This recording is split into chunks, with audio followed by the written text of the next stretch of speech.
The first lesson of economics is scarcity. There is never enough of anything to satisfy all those who want it. The first lesson of politics is to disregard the first lesson of economics. Welcome to Keith Knight, Don't Tread on Anyone in the Libertarian Institute. Today I'm joined by Chris Coyne. He is an economist at George Mason University. He is also the author of Manufacturing Militarism, U.S. Government Propaganda in the War on Terror. Mr. Coyne, thank you so much for joining us today. Where is the best place to purchase the book?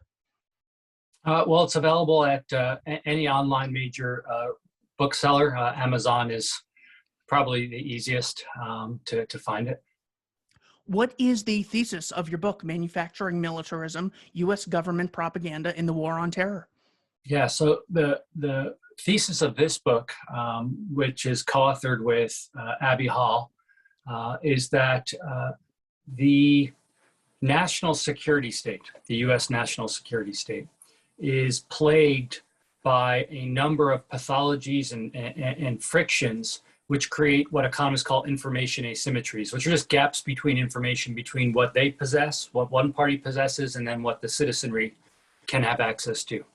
And that creates space for those that control the information on the government side, on the national security state side, to filter that information in certain ways, to keep certain aspects of it from the public, and to utilize that control of information that they have in order to entrench and extend their control, influence, and power over the American populace. And so, the standard kind of justification, of course, for the government in general, and certainly the national security complex, is that it is necessary to protect the property and person of American citizens. Without it, we'd be in some kind of Hobbesian jungle where life was nasty, brutish, and short. There's enemies around every corner.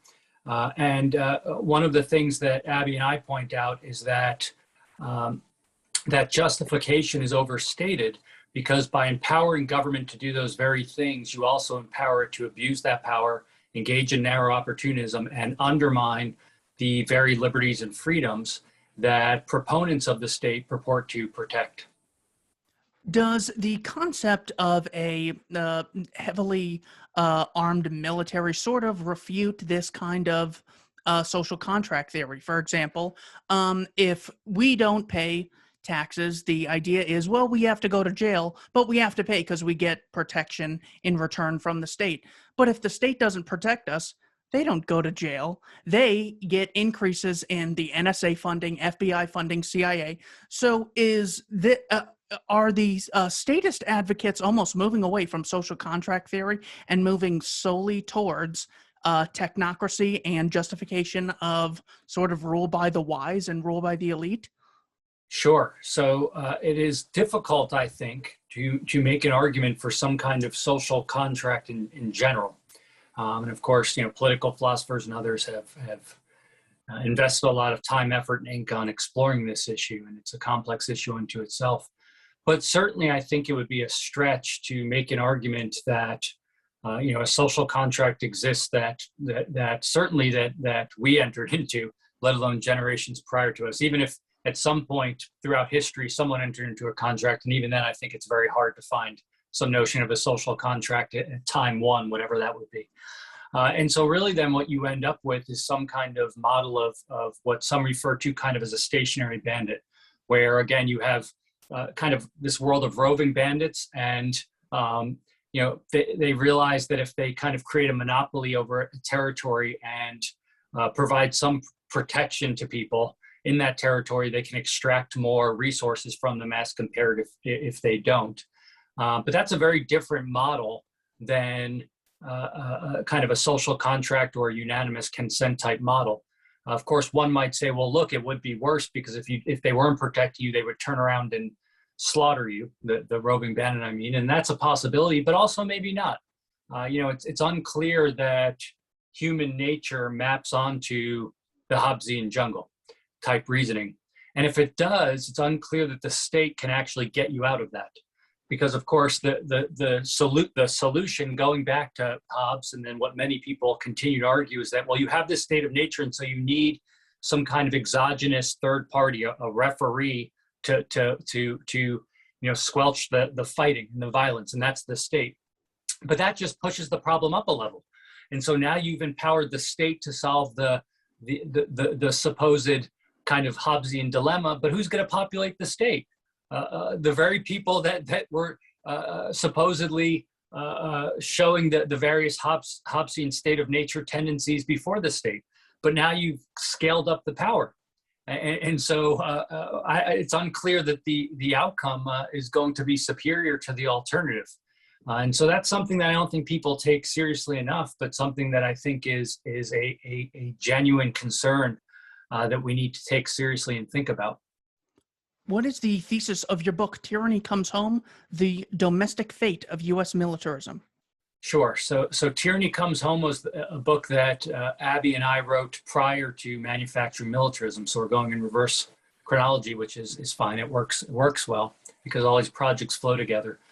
But what we argue in that book is that, again, the premise that many social scientists and policymakers seem to have in their mind is that the military complex, the national security complex, is both necessary for protecting liberties and freedoms, but it also does those things. And it does those things by projecting power outward against all of these threats that are around the globe. And so, to go back to what we were just talking about, the standard kind of model of the international space is a Hobbesian type world. And so now, instead of focusing within geographic borders, so within a nation state, what we call nation state today, we apply that logic to the world.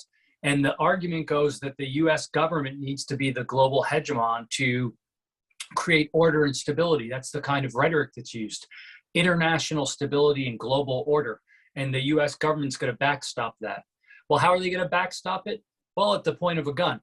And typically these, even if we take that as given, which again, as you and I were just talking about, there's certainly issues there.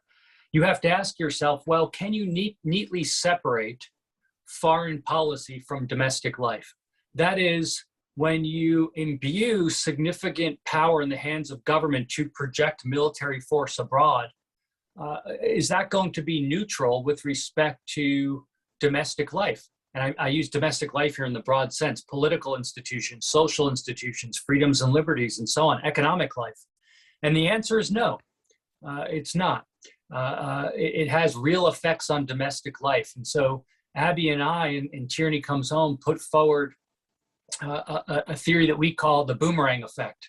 A well-thrown boomerang returns to the thrower. And it turns out that if you look historically, when the United States government uses its massive military apparatus to intervene around the world in the name of protecting freedom, liberty, spreading democracy, whatever the flavor of the intervention is, that rhetoric changes, even though the core kind of motivation and reasoning is the same across them typically. It returns home like a boomerang, and it undermines liberties and freedoms. And so what are some examples of this that we talk about in the book? The militarization of police, the growth of the surveillance state in the United States. These were all the result of prior foreign interventions going back to the earliest days of America. And they all had real effects on domestic life, on the social fabric, and they all expanded political power at the expense of private social power, even though they were all undertaken in the name of doing just the opposite, in doing what political institutions are supposed to do in order to protect, to expand private social power. They oftentimes undermine those things. And it's very easy to miss this unless you pay careful attention to it. And another lesson of economics, of course, is that we focus on the seen and the unseen. And oftentimes these changes in state power, some of them are immediate and observable. In the wake of the 9/11 attacks, you get a massive expansion in government. You get the Patriot Act, you get the Department of Homeland Security, and so on and so forth. But one of the key insights, I think, of studying these things carefully is that many of these expansions in state power are long-term. They occur slowly. So again, there are certain punctuation points along the way, but a lot of these changes are slow. And past interventions create prerequisites that may sit dormant for decades. And so to provide a concrete example, you get the Espionage Act, in 1917, I believe. And then that sits dormant until the Obama administration starts using it against journalists, leakers, whistleblowers, and so on. And that certainly wasn't the intention of the Espionage Act when it was designed and passed. And so you can see how one move at a point in time to expand state power can have really long-lasting effects that only become evident decades later. And so the kind of main takeaway is that the costs and consequences of foreign interventions are always going to be understated. The reason why is because the costs and consequences go beyond the purely monetary. By the way, even the monetary costs are severely understated.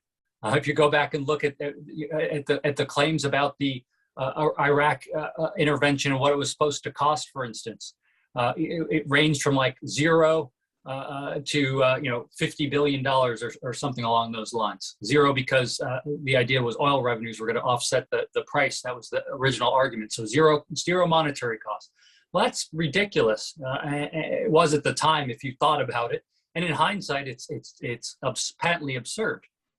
And you take into account the total cost of the war on terror, and of course the cost of war project at Brown University has looked at this, and it's trillions. But the costs even go beyond that, because there are unseen costs in the form of expansions of state power over the lives of private individuals. And you just can't get those things back.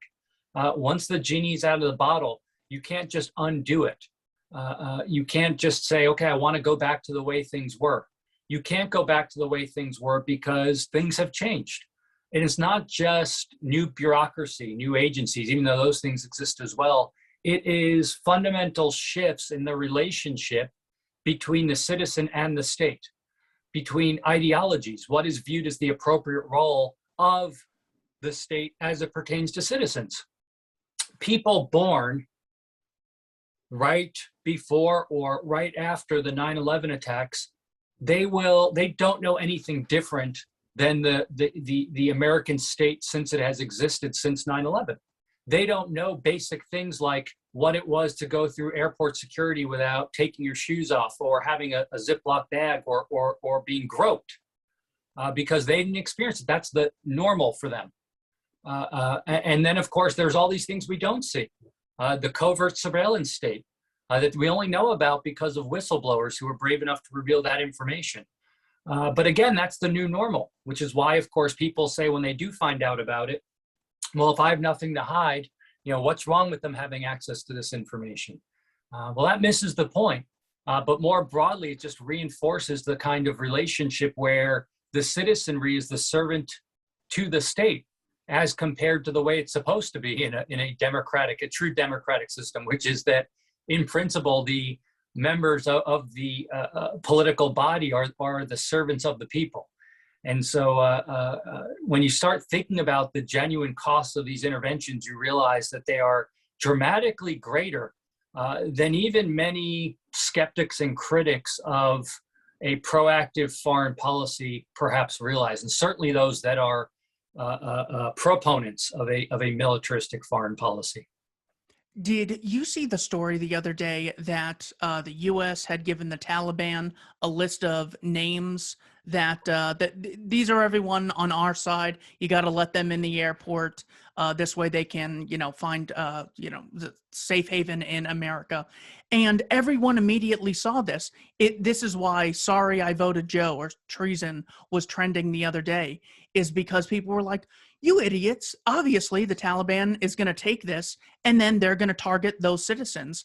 Immediately seeing what we've been saying about the NSA and the FBI and the CIA surveillance for years, all you have to do is apply this to any group that you haven't spent 12 years pledging your allegiance to, and you realize how absolutely crazy the entire security state is.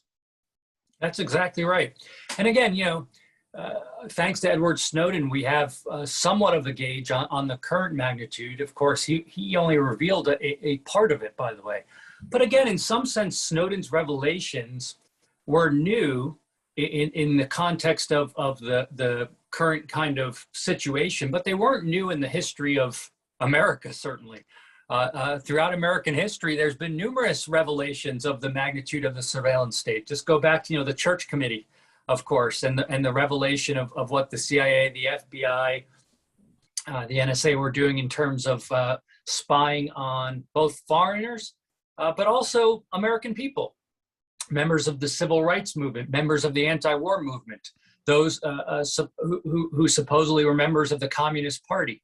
And you go read those reports, which are readily available. And of course, one of the main reasons Congress paid attention is because members of Congress are being spied on.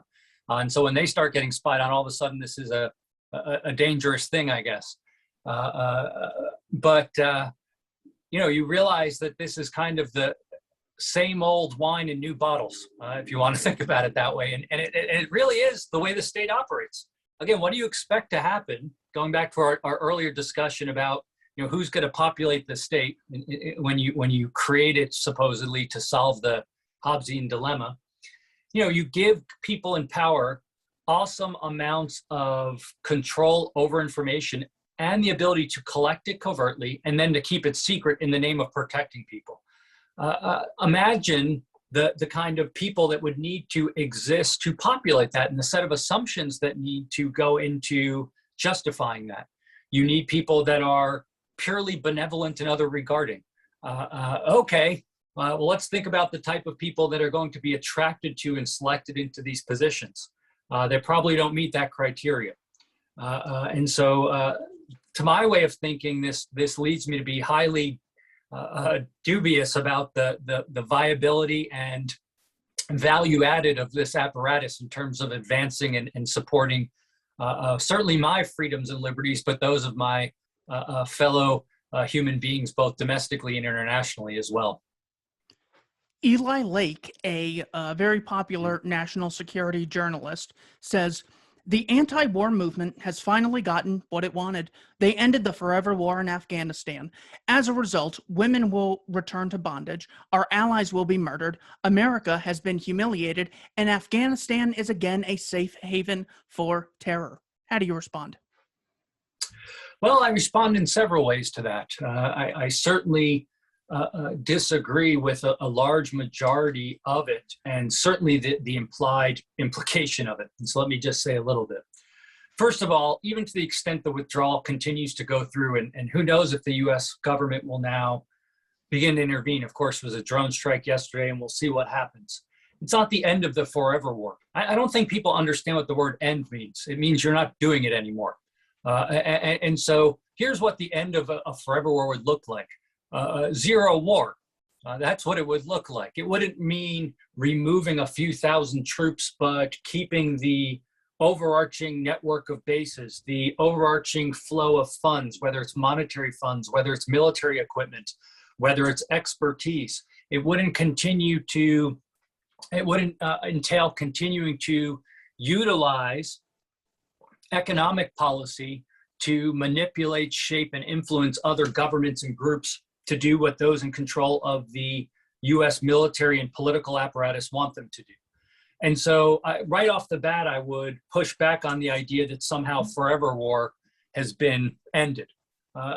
Again, I don't know if people are either being disingenuous when they say this, or they don't understand the number of foreign interventions that the American government has undertaken throughout its history. And so if you go look at that list, you quickly realize that there are very few moments in American history when the government is not involved in some other country. And so, again, there's some work being done there to define forever and war in a way that suits the author. Now, certainly, there are groups of people in Afghanistan that are going to be made worse off by the American withdrawal. Of course. But here's the thing. Anytime you intervene anywhere, some good stuff is going to happen. It's just the logic of doing it. But that is not a justification for doing it or continuing it. That is simply pointing out that through basic logic, that when you spend trillions of dollars and do things, there's going to be some residual that benefits certain people. That's not jarring or shocking if you think about it. Now, you go back to the purpose of the intervention. The state, not my, because I didn't advocate, but not my words, the words of those who were proponents of the initial intervention. You'd be hard pressed to find the justification of expanding women's rights. I'm not making the point that that is not a noble aim in itself. I'm all for expanding the rights, not just of women, but of everyone to the greatest extent possible. That's certainly what motivates much of my own interests as a academic scholar, but also as a human being. But that wasn't the purpose. The purpose originally was to hunt down, supposedly, certain individuals, to displace certain terrorist organizations, and then that transformed into nation building. The idea that America, or the American government, I should say, could somehow construct a liberal democratic society. And so I think it is somewhat disingenuous when people highlight certain benefits that have been created as residual, not the direct purpose, but through residual of an intervention, and then use that for justification of the intervention, but also neglect the associated costs. So what are the costs of staying there? Again, I don't mean in monetary costs. I mean also in terms of civilian costs, in terms of entrenching corrupt institutions, in terms of creating future terrorists who resent and despise the idea of America as a vision, as a set of ideas, because they view those ideas and that vision as being entangled by military imperialism. I don't see those costs being discussed. But on top of it, the very fact that Afghanistan collapsed so quickly, to my way of thinking, demonstrates the futility of the nation building mission. So trillions of dollars, again, not my language, the language of our political masters, the strongest and most well-trained and most mighty military in the history of mankind, that possessed both the military might and strategic know-how, there for 20 years. And they can't pull it off. And so people want more of that? Toward what end? I mean, what are they claiming is going to happen? What are they claiming is going to happen in a year, 2 years, 5 years, 10 years? I mean, so I don't think that this has anything to do with American credibility. I think the idea that everyone now all of a sudden is a great humanitarian that cares about female rights and our allies is largely disingenuous and verging on a joke, if not an outright joke. And the reason I say that is because there is low-hanging fruit that could be adopted in terms of policy if you truly cared about the poorest people in the world.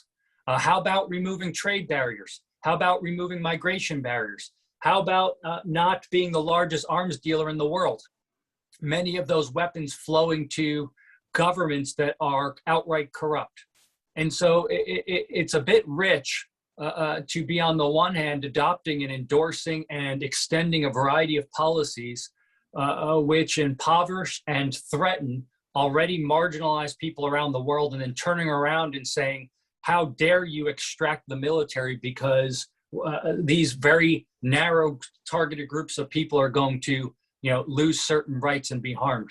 And so That's how I would respond to that off the cuff. I would have much more to say if I thought about it, but that would be my immediate response.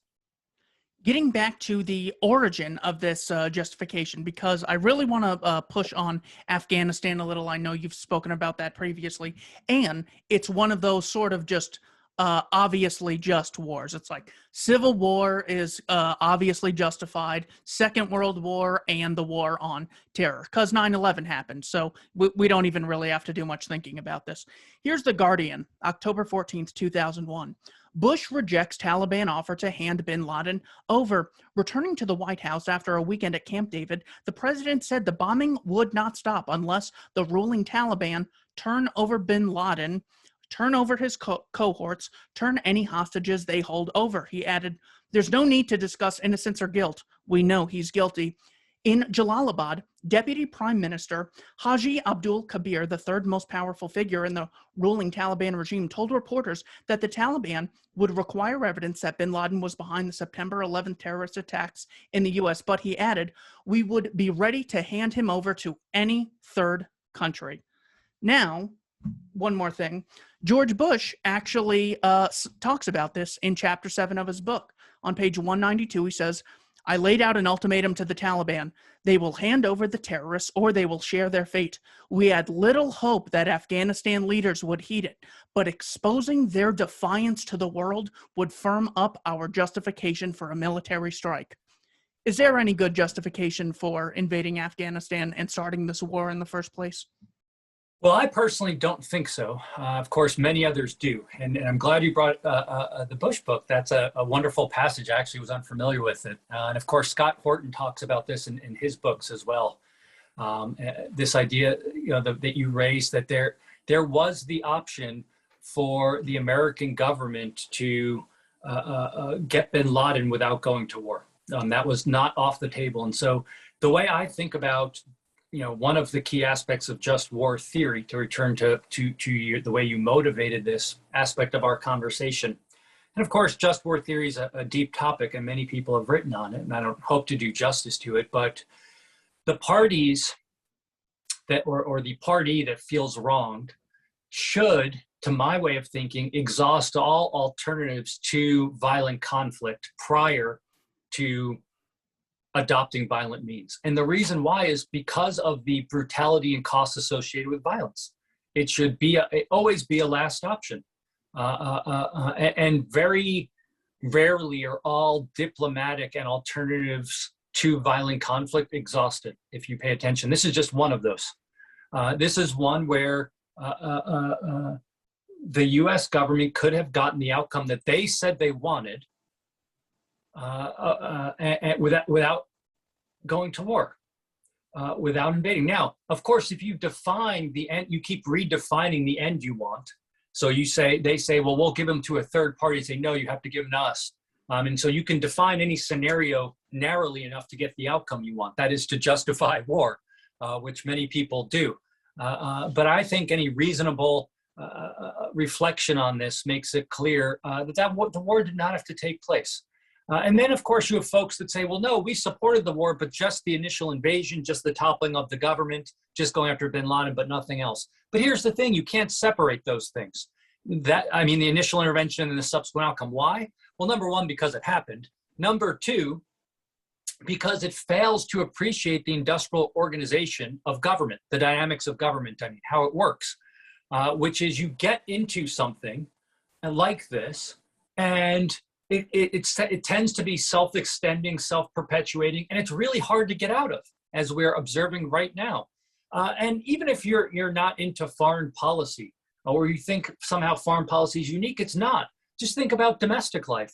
When government intervenes in domestic life, those interventions tend to be self-perpetuating and self-extending over time, and they tend to get bigger, not smaller.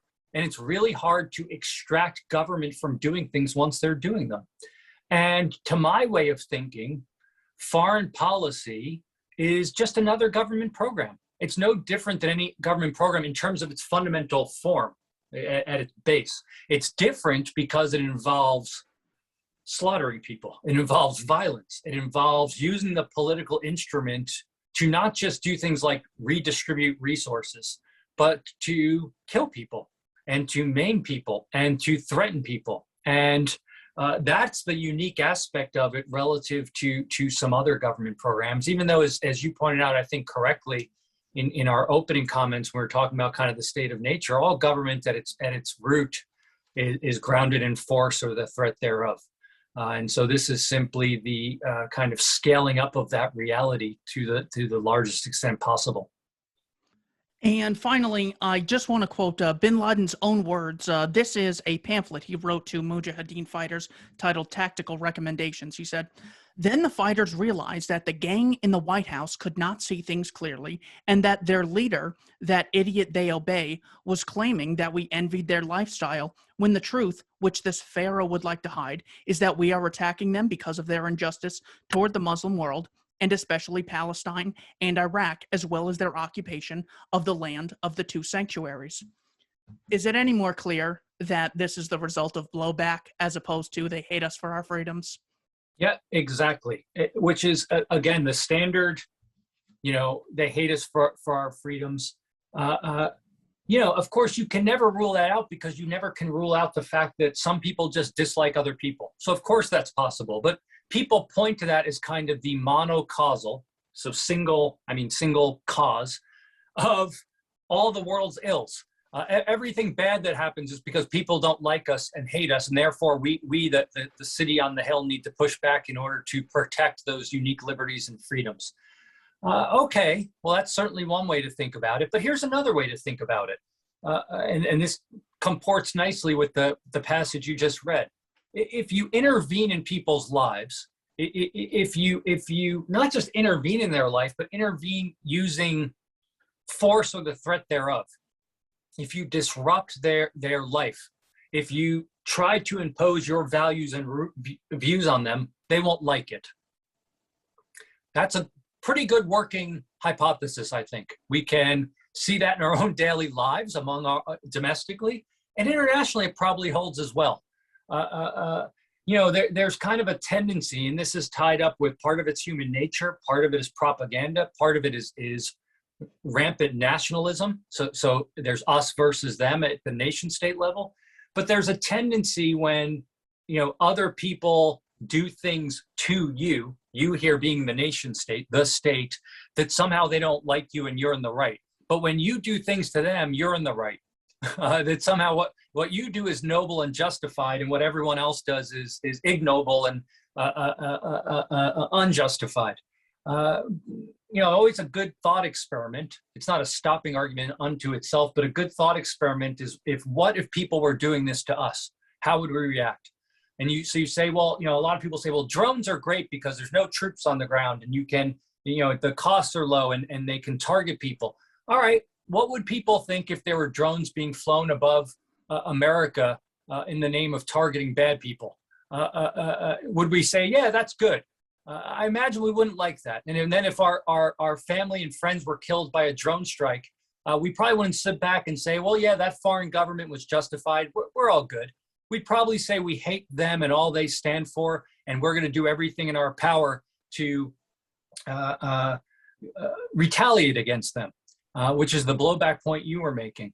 But I think another overarching point here, which people miss, is that illiberalism, illiberal means, so violence and force undertaken in the name of spreading liberalism.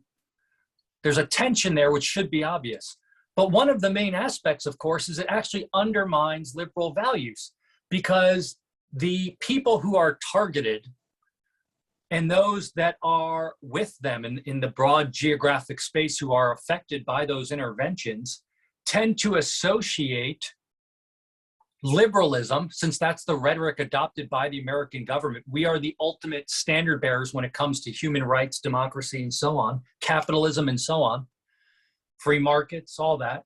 And they tend to associate imperialism, violence, and conflict with those things. So if you look at the rhetoric used by many leaders in Latin America, which of course the United States government has intervened in Latin America now for, oh gosh, I mean, go back, well over a century, if not more. And, the rhetoric they use is that There's the empire that's America. Capitalism is evil. Markets are evil. Why? Because the evil imperialists use military force to exploit and impose things on us and other people. And so then, of course, you get kind of the Lenin view of capitalism being imperialistic. So capitalism is imperialism because the capitalists want to extend their markets and into other countries to exploit workers and so on. But then you have to realize that the only reason they can do that is because of the state apparatus, because they're able to utilize the political instrument of violence to achieve their ends in other societies. And so again, this is another overlooked cost, which is militarism, imperialism in the name of liberalism actually undermines those very things. And I think that's a point that needs to be repeated and emphasized because it's one that's very easy to overlook, even among, I should say, supposed proponents of liberalism. Because there are many people that take issue with big government at home, but they are perfectly fine with a massive apparatus going abroad and meddling in the affairs of other people in the name of spreading liberalism. And I personally think this is one of, if not the most dangerous threat to liberalism, and something, again, that needs to be emphasized and repeated. One of the biggest things you see, whether it's domestic or foreign, is this, you end up sort of playing whack-a-mole with this inability to falsify the statist or any illiberal position, which you could say. For example, we go to Afghanistan, spend trillions, hundreds of thousands of lives in the U.S. Army, and Afghan civilians altogether. And after 20 years and all this and all these costs, they say, well, yeah, we got to spend more. That's why it didn't work, because we listened to you idiot libertarians and didn't stay there. Why is anything going poorly in the education system? Doesn't have enough funding. In the commercial system, well, there's not enough regulation. It's always a justification for more. How do we corner people who advocate the concept of state intervention, whether it's foreign or domestic, and get them to falsify their positions, so they can't just keep saying that the solution's just around the corner, we just need a little more? Yeah, this is a very good question, a hard one. I'm not sure I have a good answer. I think the best we can do is continuing to explore, analyze, and discuss the various aspects and realities of a militaristic foreign policy and what that entails. And I think when I say that, I think we need kind of a multifaceted approach. So you need scholarship, you need public outreach, you need people that are interested in policy. But look, this is a fundamental dilemma of a free society in general. And people have pointed this out for a long time. F.A. Hayek, the Nobel laureate in economics, in his book, in the third volume of his book, Law, Legislation, and Liberty, he said, here's one of the key challenges of a free society. A free society cannot promise you any concrete outcomes. In fact, the reason we want freedom is because it allows us freedom to discover, to be the person we want to be and become the people we want to be, to innovate and so on. But I can't tell you that X, Y, and Z is going to happen. The statist can always promise you concrete stuff if you give them more power over you. They can always say, if you give me more power, I can give you more liberty and protect your liberty. If you give me more power, I can give you education. I can give you healthcare. Right down the list. And obviously, concrete outcomes to many people are preferable to, an open-ended, I can't tell you what you're going to get, but good stuff's going to happen because you have the freedom to become the person you want to become, to benefit from your fellow human beings and their creativity and so on. And that challenge remains. That challenge, and it certainly remains in the foreign policy space. And so, what we can do is point out contradictions, point out the tensions, point out the repeated failures. And that's the best we've gotten. But until people, whatever the relevant people are, embrace liberty and freedom for what it offers and understand that that entails an open-endedness, and that the promises by the people that promise you concrete outcomes are false promises, and that the order, supposed order promised by people who want to rule over you is false order. It's actually chaos. The chaos in the world is not one from letting individuals have freedom and interact the way they want to interact. Too many people associate order with design and control. And that is not what order is in a complex system. The world is a complex system. The economy is a complex system. These are not things that are the source of or able to be controlled. They're not something that is the result of design. And efforts to impose design upon them is likely to lead to chaos and disorder. And that's the irony. So the idea of an international order is absurd. Because if you say to someone, what's an international order? They'll have like a list of things. And of course, this list differs depending on who the technocrat is. But how do these people know this? I mean, I'm amazed that people have some kind of, or think they have some understanding of how the world should look. The entire globe. I mean, it's truly, staggering to think about the arrogance, the hubris that people have when they talk about these things.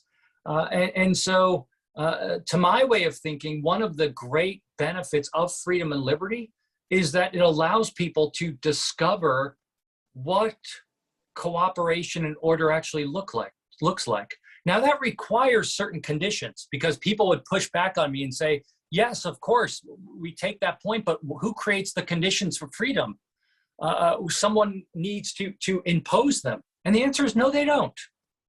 This goes back to our opening conversation about the Hobbesian jungle.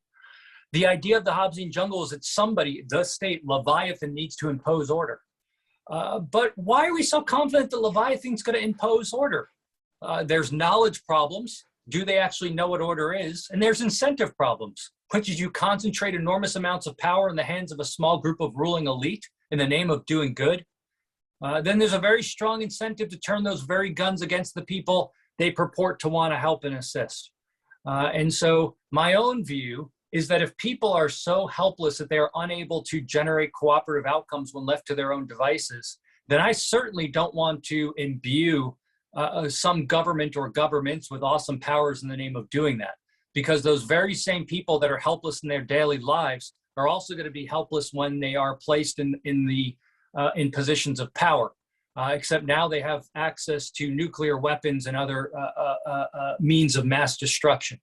And so we need to tread very cautiously here. And I think that people are too quick and almost flippant in the way they dismiss the points I've just raised. And so among many policymakers, among many scholars, you're kind of laughed out of the room if you discuss these issues and discuss the tensions with having a government, having a global hegemon, if you will. But it's unclear why when you start unpacking that. And so we have a lot of work to do, but that's where the work is, to continue to explore that at a theoretical level, an empirical level, but also, as you do on a regular basis, discussing these ideas with a range of interdisciplinary thinkers and getting these ideas out there to a broader and broader audience who hopefully thinks about them critically and internalizes some of the main points. I love that point about, I think Don Boudreaux calls it dumb individuals, brilliant voters. People are so dumb they can't have any freedom. Also, voting is vitally necessary. It's the root of civilization and democracy. Without it, there's chaos. Well, if I'm so stupid that I can't judge for myself what to do with my life, or judge that I need to hire someone to delegate a responsibility, how am I able to vote for a politician? So I now need to know about the environment, foreign policy, antitrust legislation. One of those things takes decades to really research in depth. All excellent points there. I want to move on to, in the last 15 minutes here, some of your research on economics. Of course, everything has to do indirectly with economics. How would you define economics? Economics is the study of purposeful behavior when there are scarce means and those scarce means are utilized to achieve some end. So you have people acting purposefully goal-oriented.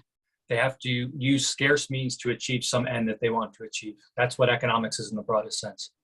What is the concept of concentrated benefits and dispersed costs, and why is that important? Sure. So the idea of concentrated benefits and dispersed costs is as follows, and it relates to the idea of interest groups, which is that an interest group is a collection of people in a polity that has some kind of shared interest.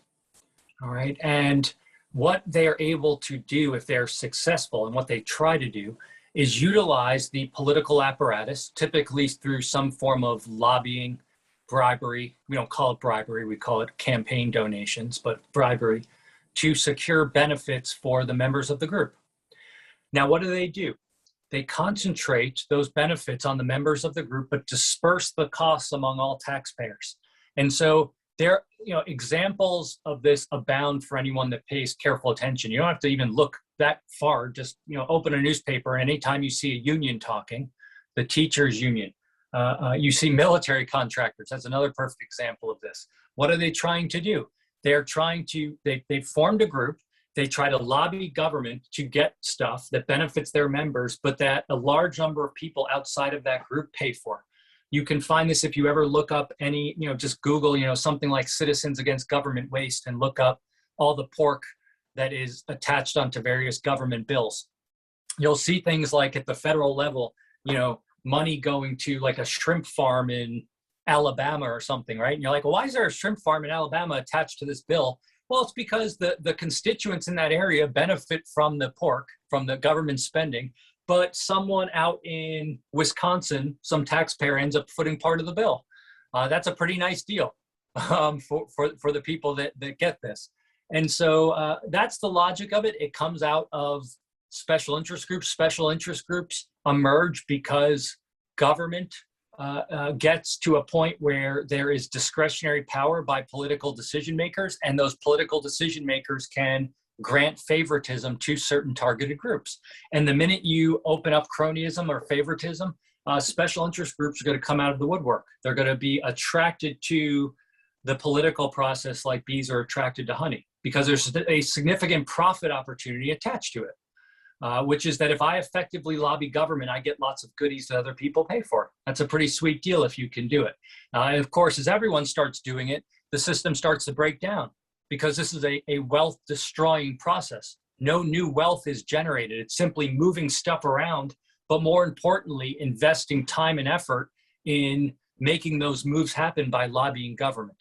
And that is at odds with the positive sum wealth creation process that takes place in markets, in competitive markets. Why are some countries wealthy and other countries impoverished? Of course, this is a big question in some sense, the wealth and poverty of nations.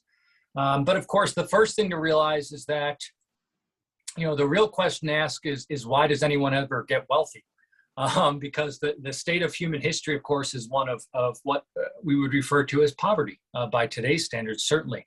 And so wealth is a relatively, development, the way we think about it today, is a relatively new phenomena. And of course, there's lots of different potential hypotheses that have been offered by scholars. And just to list some of them: geography, natural resources, imperialism, slavery, and there's many others. That's just a sample.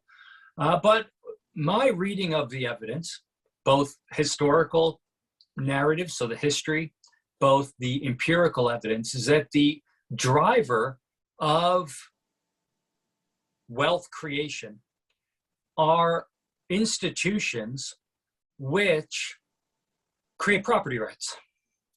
So they create property over a person, your person, and physical property. And this unleashes the creative forces of individuals. And because ultimately what drives development is human creativity, what the economist Julian Simon called the ultimate resource, people's mind, their ability to envision the world in a different way than how it currently exists under the status quo. But of course, in order to do that and to utilize that vision of the world, you need to own yourself, and you need to own the various resources that are necessary to bring that vision to life. And so I reject the view that some people hold that, for instance, culture by itself is an explanation for development. That is, there's some people that are either just savages or they don't want to be wealthy as a whole society. And I focus, my focus when I think about these issues, again, based on the evidence I've read, is institutions matter. Now, what's at the core of those institutions? Well, that's a different and deep question. Where do institutions come from? Some of them are emergent in nature, some are by design. They are grounded in the ideas and perspectives people hold. This is Deirdre McCloskey's point, the economic historian, the work she's done, that people's ideas matter a great deal for the type of institutions that emerge. So that makes sense to me. But going back to kind of where we were talking about earlier in the conversation, another view of institutions is that they need to be imposed by outsiders. This is what's tied up largely, by the way, in the nation building kind of discussion. All right, we'll create good institutions in societies. This is what I was saying, that it matters where institutions come from. But it turns out you can't just pick up good institutions and drop them down wherever you want to at the point of a gun. That's not how the world works.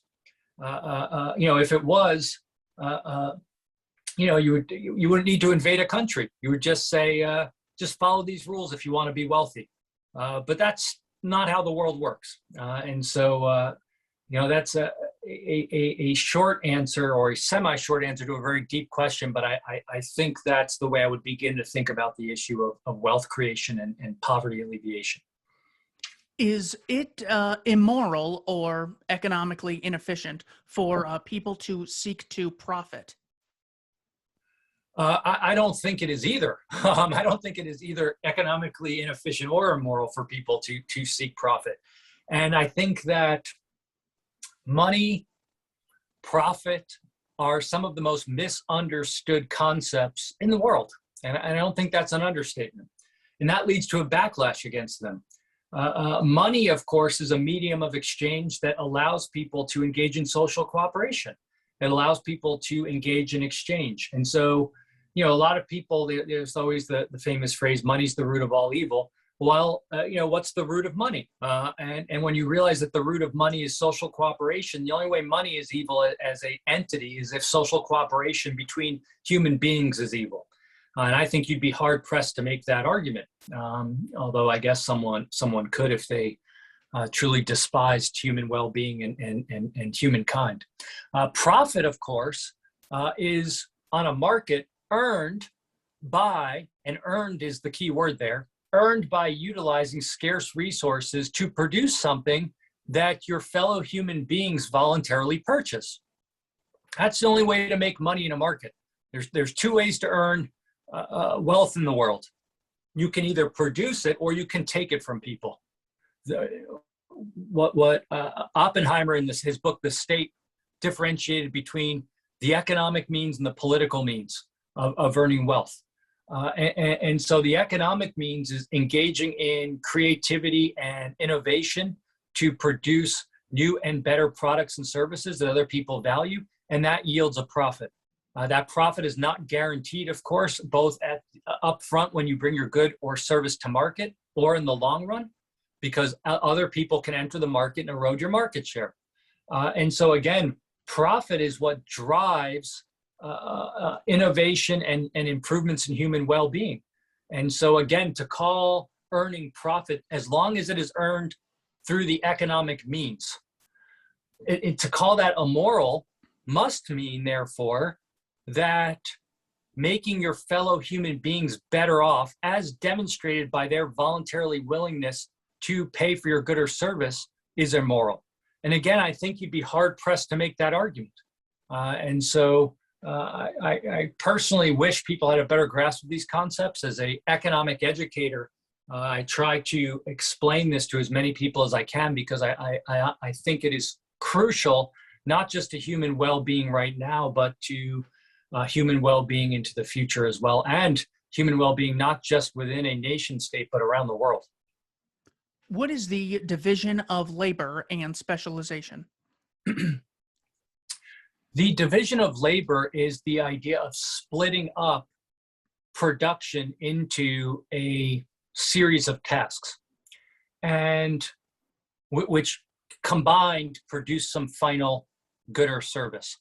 Contrast this with if we didn't have the division of labor, a single person, for instance, would produce a product from start to finish.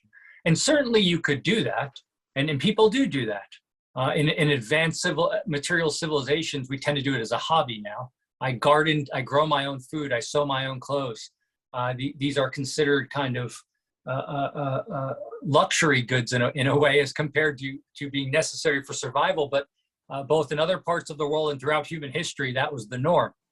And what the reason why the division of labor is so important is it allows us to produce a significant amount of output compared to what could be achieved if we each had to produce things either on our own or in very small groups. And so, just as a thought experiment for the people listening or viewing, imagine you had to sew your own clothes, grow your own food, build your own housing, and so on. Just based on innate talents, you may be good at one of these things, maybe two, but probably not many of them. And you just wouldn't have a lot of time in the day to get all the stuff done. You certainly wouldn't have time for what we consider leisure and luxury today. And so by splitting up those tasks across people, by having people that are relatively good at certain things specialize in those things, and of course then those skills become reinforced through the process of doing them, so they become even more productive, we are able to produce a greater amount of overall output as compared to the alternative. This makes us wealthier. This then frees us up to grow our own food, to sew our own clothes as a hobby, because we have the leisure time to do it. And so the division of labor and specialization are at the core of the process of production, but also of economic wealth creation. And of course, crucial to this process is money and monetary prices, which allow for the whole process to be coordinated throughout, from start to finish. Because, you start thinking about the production of basic goods and services and you realize how complex these things are, the planning that's involved in them, from the original mining of raw materials up through final production, even of the most basic goods and services. It's truly staggering when you start to appreciate it. And the division of labor is at the core of that. Final question, sir. Thank you so much for your time. How do you communicate the importance of scarcity to someone who has the free mindset? So what's the problem with healthcare? It should be free. Problem with education? It should be free. Housing should be free. How do you get into their psyche and explain to them briefly that it's not that there's good people who want things free, and then there's evil people like Chris Coyne and Abby Hall who want to charge you for stuff? How do you communicate to them free does not exist? I send Abby Hall. She's super nice and friendly, much friendlier than I am, I guess. But in all seriousness, look, I think Thomas Sowell, the economist, put it quite nicely when he said, there are no solutions, there are only trade-offs. That kind of summarizes it in a sentence, but I think you can say more. If I was talking to someone that has this mindset, or when I talk to them, I think the easiest way is to simply present them either with a concrete trade-off or a hypothetical one on their own terms. And so if you ask people, like, what are the things that really matter to you? Tell me the topics. And they might say things like you were saying. They might say healthcare, they might say education, they might say the environment, they might say helping poor people. You say, okay, so what do you want to do about the environment? Well, we want more regulations on corporations and production order. Okay, let's take that for granted. So what's going to happen? Prices of products are going to increase. So now the people that you're concerned about who are on relatively low incomes have to pay more for products, all else constant. Do they recognize that or not? I hope they would recognize that. That's the trade-off, right? We can't have our cake and eat it too. Or you say, well, you invest another dollar in healthcare. Where does that dollar come from, right? Now they might say, well, it comes from Jeff Bezos. We just take more from him. But then you can just say, well, where does that come from? I mean, resources have to come from somewhere. And so the easiest way to make people realize, I think, is to simply keep saying, and then what? Like, where does that come from? Where does that come from? At some point, they have to realize it comes from somewhere. If they don't realize that, then you're kind of at a stopping point with the conversation, I think, because I don't know what else to say. But the minute you recognize that resources have to come from somewhere, and a dollar that goes over here cannot simultaneously go over there, just logic, that's just the way the world is, then you recognize scarcity, because then you have to engage in choice between those alternatives. Then you can start unpacking the choice process the process through which choices are made. This gets into politics if you rely on politics and special interest groups like we were talking about earlier, and you start to see the interlinkage between all this and how it all fits together.